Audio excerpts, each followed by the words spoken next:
Hello, Greenlight. Today I'm continuing the book, The Velveteen Principles, based on the story of the Velveteen Rabbit.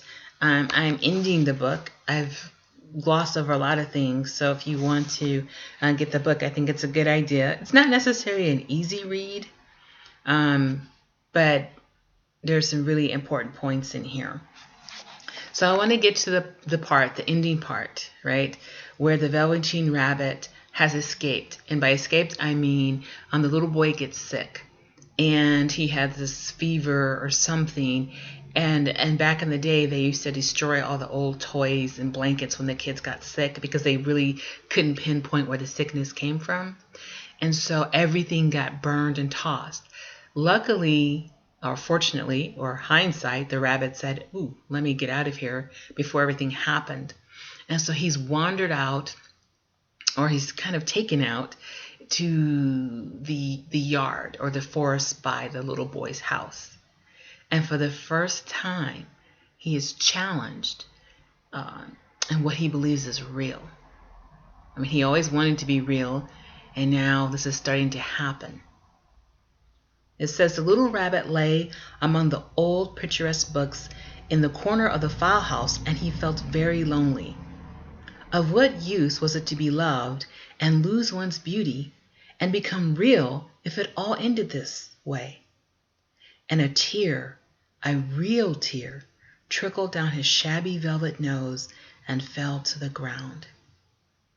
Oh, interesting. The rabbit didn't all of a sudden become happy and jump around. The first thing the Velveteen Rabbit did, was shed a tear. I think the shedding of the tear is what happens when we become honest with ourselves. When we realize so many things that we were good at pretending. And that when you're authentic and real with yourself, you can't pretend. Because being honest with yourselves means noticing your imperfections, your flaws, dreams that were someone else's that you had clung to that really weren't your own. When you realize that none of that is your authentic self, it's bound to make you emotional. And the Velveteen Rabbit, he shed real tears. Kind of get the irony in that, right? So transformation, the moment that we become real, it's going to bring up feelings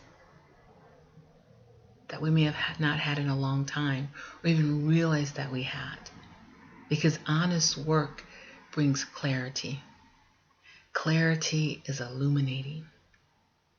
And some of the things, I like the way she brings out some of the things that we realize when we're honest about ourselves. And it's a good thing.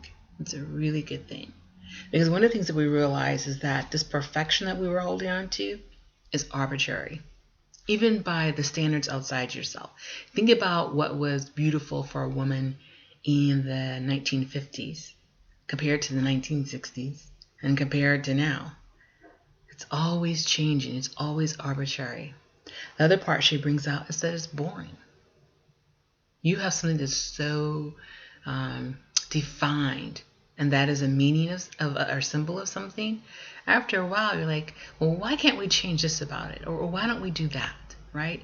We think about when we get our perfect room, ladies, and we decorate it, and the next thing you know, a couple months later, we're like, I think I'm going to move that over there, right?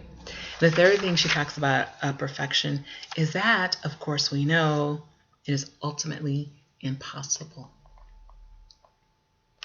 right?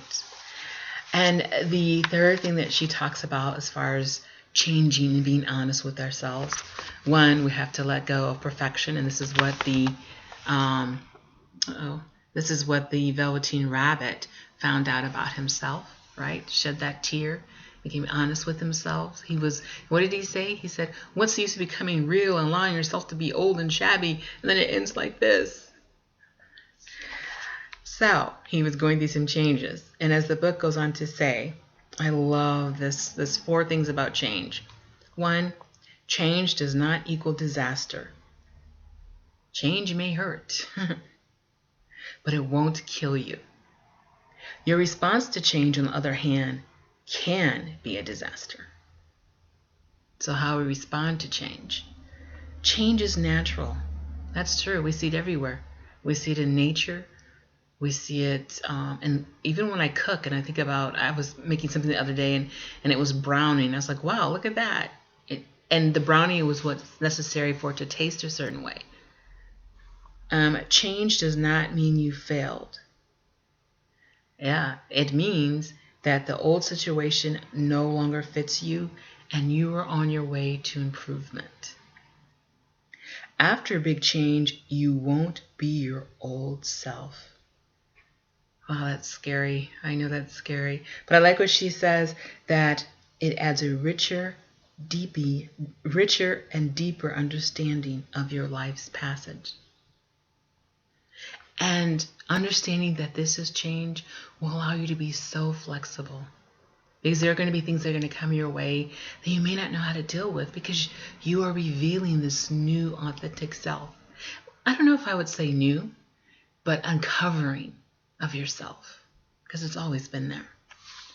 And then the last thing that she talks about that I really love was we talked about, how we can't be perfect and the change is inevitable and how we respond to change is very important, is that one last thing happens. When you become honest with yourself, you allow the change, you become flexible, you're empathetic, love blossoms. You're going to feel it in yourself. You're going to share it with others. It's going to be a new way of looking at things. And I just want to end with this quote. It says, it's actually a Robert Browning poet quote. It says, "Grow old along with me. The best is yet to be." And so then if we look at this, growing old simply means improving, evolving, and deepening. Okay, greenlight your day with me because let me do this again. Greenlight your day with me because the best is yet to be.